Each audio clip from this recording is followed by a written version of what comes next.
Hey guys, as you can see by the title today, I'm going to talk about hair.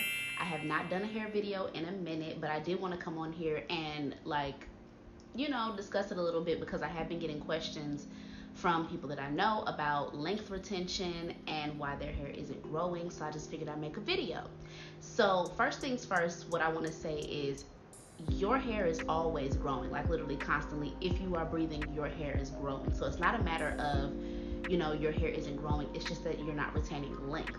So that's why I made this video. It's not all the reasons why you could possibly not be retaining length, because of course genetics and other things could play a part in that. I don't know y'all everyday routine or how you take care of your hair, but some of the common mistakes that I see with people and mistakes that I personally made before I was able to start really retaining length in my hair. So I'm gonna do this backwards in order of what I think is least important to most important, but all of these are super important, super common. So the first thing I want to talk about is using the wrong products for your hair. I know there are tons of products out there on the market, tons of different things that you could try out, test out, and they're pretty expensive. So sometimes you buy a product and you spent like $15 on a tub of it and you don't want to waste it, so you continue to use that product even though your hair doesn't like it and you're not getting the best results. Sorry if this video is a little shaky. I kind of got the tripod sitting on my bed right now because I'm in my bed right now because the light was better coming out of the window and I had nowhere else to film this right now. Anyway, so yeah, sometimes we get caught up in kind of wanting to use up the product or try out this product because it's what's popping right now, but your hair really doesn't like it. And so that can cause your hair to break. Sometimes your hair is protein sensitive, sometimes your hair is moisture sensitive. And so everything ain't good for everybody. Just because this product worked for somebody else and really help them does not mean it's going to do the same for you, and you may end up causing more harm to your hair than good simply because you're not using the products appropriate for your hair and your hair type. So try buying smaller sizes of a product and testing it out in your hair first. And if they don't have a smaller size, see if you can get a few samples of it. Test out the samples on your hair first and see if your hair likes it before you commit to buying the really big $15 container. You could probably go on Amazon or go online or something like that if you don't see a smaller size in the store, and see if you can find it online. And then you can just incorporate new products slowly into your routine. That way you can see, instead of when you do your routine trying all new products at once, maybe your next wash day you try a new conditioner but keep your same shampoo, keep your same leave-in, keep your same pre-poo, keep your same deep conditioner and all of that, but you just swap out one thing at a time. If your hair reacts badly, then my hair does not like this product. If your hair reacts good, maybe you keep it and try something else if you're looking for new products. But sometimes you may be using the wrong products for your hair and for your hair type. So yes, the wrong products is going to be my number 5. Excuse, I have a band-aid on my finger. I cut my finger the other day. So yeah, number 4 is going to be cutting your hair too much. I know a lot of people have trim routines where they'll say, I trim my hair, I can't talk. Where people will say oh yeah, I trim my hair every 3 months, I trim my hair every 6 months, or I trim my hair every year, or how often. I too was on those types of schedules once upon a time, but I learned that's not what's best for my hair, so I trim my hair as needed. So if I'm looking at my ends and I'm like, oh, my ends look terrible today, one, I'm gonna wash my hair because that could be it too, girl. If it's freshly washed and it's looking a little raggedy, then yeah, I'm gonna cut it. I got some good hair cutting scissors. They cute. I don't know where they at. I think they're in my bathroom. But I got some cute hair cutting scissors. They're cute and they're really sharp. Don't cut your hair with dull scissors because you will give yourself more split ends.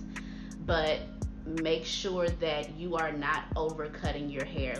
Cutting your hair on a schedule isn't as important as cutting your hair when it needs it. So if your hair needs to be cut, then sure, cut it, because health is more important than length. Health over length every time. But if your hair doesn't actually need to be cut at this time and you're cutting it just for the sake of keeping a schedule, you're cutting away all of your length, and that's why your hair isn't retaining length. Number 3, I want to talk about blood flow. Because sometimes that's a neglected thing. Blood flow is really important to hair growth because that's where, you know, you get all of the nutrients that your hair needs to grow. Like, hair is dead cells. So, like, when you're trying to grow your hair, where do you think those cells come from? That's why the inversion method and exercise and things like that work really well. Like, sometimes when people start exercising, they notice a hair growth spurt. Is because they're getting that blood pumping, and now it's pushing out, you know, the cells and the follicles and whatever. I'm not a scientist, but yeah, blood flow is important to hair growth because it gives hair the things that it needs to form new hair. So if you're not gonna exercise, like me, I'm trying to do better, y'all, I promise. But I don't exercise on a regular basis, and I haven't throughout my hair journey. But I do have good blood flow. I do get up and move. I move around still, so I make sure that I'm keeping my blood flowing with that. And y'all know I'm a flight attendant, so I do a lot of walking and stuff like that. Your girl be out of breath going to the airport. Okay, that be my exercise. Don't let me get to Salt Lake City. I ain't even gonna start on that. Anyway, blood flow is not a problem for me, is what I'm saying. In my day-to-day life, my blood gets pumping. Her heartbeat is steady, okay? But sometimes on my off days, or when I'm just on reserve or on call, it can be a day where I sit around in the bed and I notice that I'm not moving a lot, so I'll do something to move around, even if it's just in my room. And so just make sure you're keeping that blood flowing, because it's good for your hair. Your hair loves it. Your heart loves it, I'm sure. Something else loves it too. But your hair like it though, so, you know, just do that. Number two, I want to talk about touching your hair. Oh my gosh. So when I first went natural, I'm not saying y'all do this. When I first went natural, when I first did the big chop, I was so ready for my hair to grow, because that picture I'm using on my thumbnail, that is a picture of the day that's seconds after I finished my big chop. I did it myself. I was in high school. It was senior skip day. Also, I was suspended from school that day. Anyway, I was already suspended on senior skip day. So anyway, my friend had called me. We was about to go to meet up somewhere, and I was leaving out the house, and I had been slowly like cutting little bits and pieces in my hair throughout. Like, when I was transitioning, I had been like cutting into my hair here and there, because I get a little scissor happy sometimes. And I don't know, I was trying to put my hair in a bun. It wasn't working that well because I had been cutting into it so much, or maybe because I needed to wash it, I don't know. But I was not feeling putting my hair up in a bun again, and I was just like, I'm gonna just cut it. And I called her, I was like, I'm not coming. Hey, Alex. She remembers. It was Alex, y'all saw her in my Puerto Rico vlogs. But yeah, so yeah, I just cut off all my hair that day, and I took that picture seconds later. I felt like I was happy, but also I was like, that was the longest my hair had ever been. Like, my hair is much longer now, but at that time, before I went natural, my hair had never really been past like my collarbone area. It was always somewhere between my ear and my collarbone, like back and forth when I was permed, because I was always having to get my hair cut because I was keeping heat in it and doing all the wrong things to it. So it was a never-ending journey between my ear and my, collarbone. So yeah, when I started transitioning, that was the longest my hair had ever got. It was armpit length. So when I cut it, I was like, dang, now this is the shortest my hair has ever been. So it was, for me, like one extreme to the next. That's how it felt, at least for me at that time. So I was a little sad to see it go, but also I was happy that my hair was all one texture, and also I thought it was cute still, but I was in a bit of shock at that time. So yeah, my point was, when you first go natural, it can be tempting to try a whole bunch of things to try and get your hair to grow.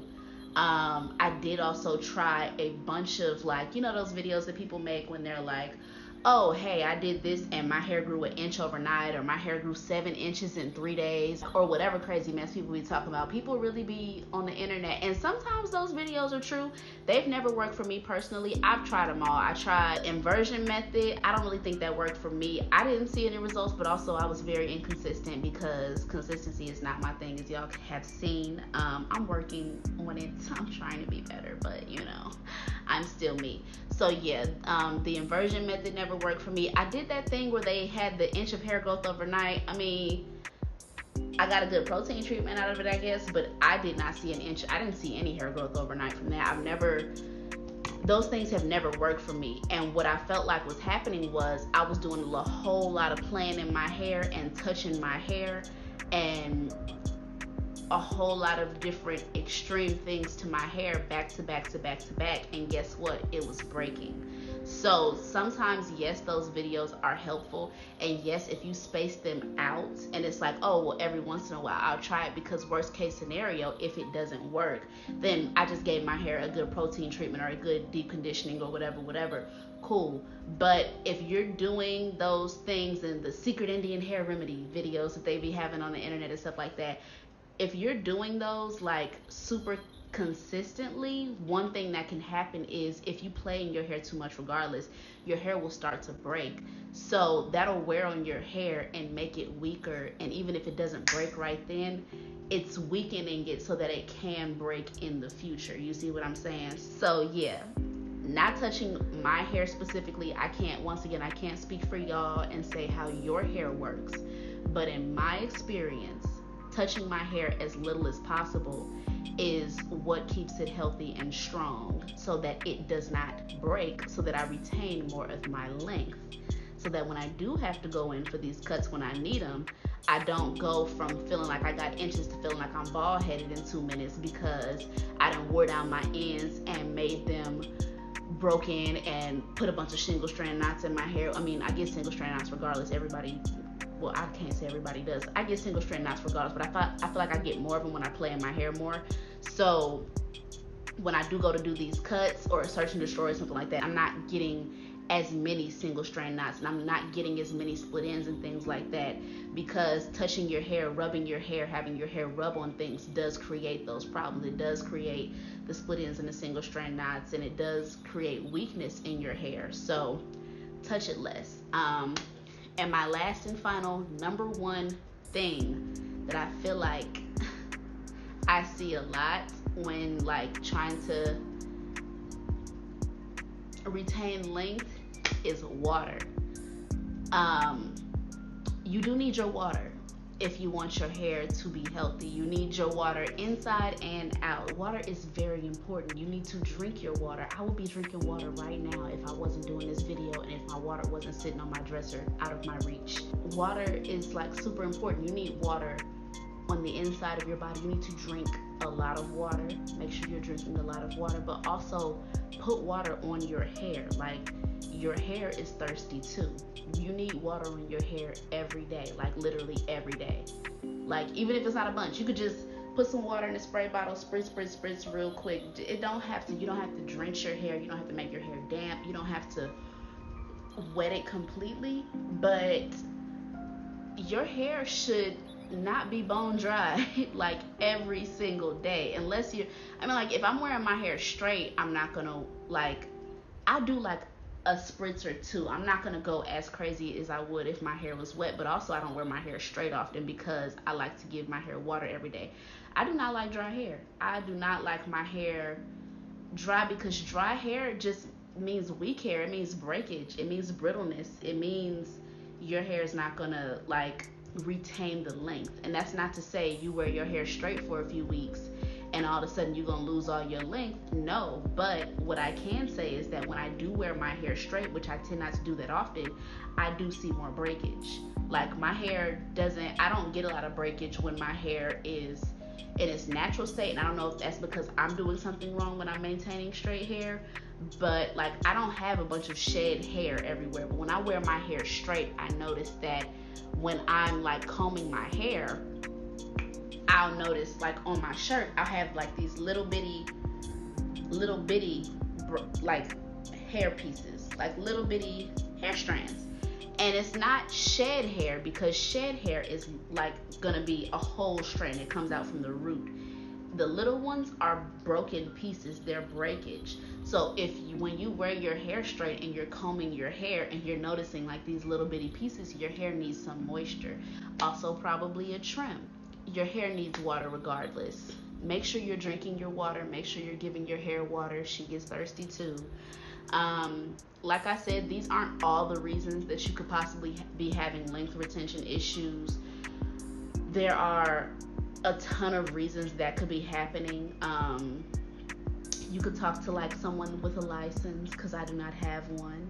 If you would like more information, there are lots of books out there, but I'm just speaking from my own personal experience. These are things that I personally have experienced that hindered my hair growth and some of the hair growth of people around me. So that was why I wanted to talk to you guys about it, because I've been getting questions from people, like personally, like, oh, how have you like retained length in your hair? This is how I usually wear it in protective styles, and I don't touch it, and I give it water, and I drink my water, and I use products in my hair. Honestly, when it comes to hair products, I don't really use too many products. I like the Giovanni's Direct Leave-In for my leave-in. I like the Suave Naturals, usually the Almond and Shea shampoo and conditioner, because they cheap and my hair loves them. If I want to feel bougie, I'll use it's either Curly Sexy Hair or Healthy Sexy Hair, whichever one is in that like turquoise bottle. Real cute. But that stuff is like $33 a bottle. But it's a nice size bottle, but $33 is a whole lot for some conditioner. So that's a special occasion type thing. Have not even bought that in a minute actually, because the Suave Naturals kind of feels almost exactly like a knockoff version of it. Like, it's not as slippery, but it's still, you know, it slides, okay? Like, it slides. She slides, okay? So I don't have any problems with it. My hair loves the Suave Naturals, Almond and Shea shampoo and conditioner. I don't have no problems with it. And then, like, as far as pre-poos and deep conditioners go, honestly, for deep conditioner, y'all probably are gonna look at me crazy, but sometimes I just deep condition my hair with my actual conditioner, the Almond and Shea Suave Naturals. Yes, I will. Or I'll make it. Like, my pre-poos I make from scratch.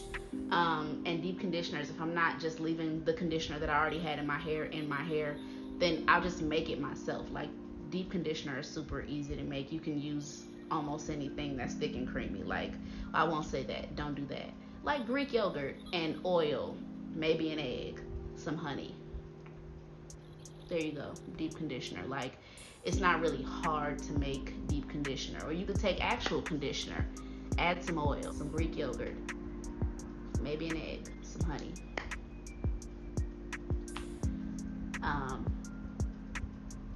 Yes, there is a trend there. I don't really do much when it comes to my deep conditioners. Yeah, that's pretty much, if I'm being honest, my deep conditioner routine.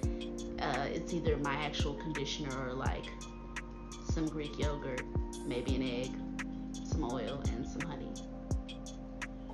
It's simple. I haven't had a problem yet. As for what oil I use, whichever one is closest. If two are closest, then I will use two. If none are closest, I may not put any. I keep it simple, and my hair likes that. Just figure out what your hair likes, do what makes you and your hair happy. Don't get stuck on the trends. I know there are lots of trends going on with Instagram and with YouTube, and people making videos and trying to keep the videos fresh and all that. So people are like putting a lot of things in their hair, but all of that honestly is not needed to grow your hair. Just leave her alone and let her grow. Water her, feed her, and leave her alone. Give her some sunshine, you know. But anyway, guys, I think that's it for this video. Don't forget to like, comment, and subscribe. If y'all like these hair talks, let me know. We can do them more. Y'all probably like, no, because this was boring. But I mean, I was getting asked, so now I have a video that I can be like, oh yeah, I have a video on that. Just go watch the video, so that I don't have to discuss it again. Because like I said, I'm lazy. But I'll see y'all in my next video. Bye.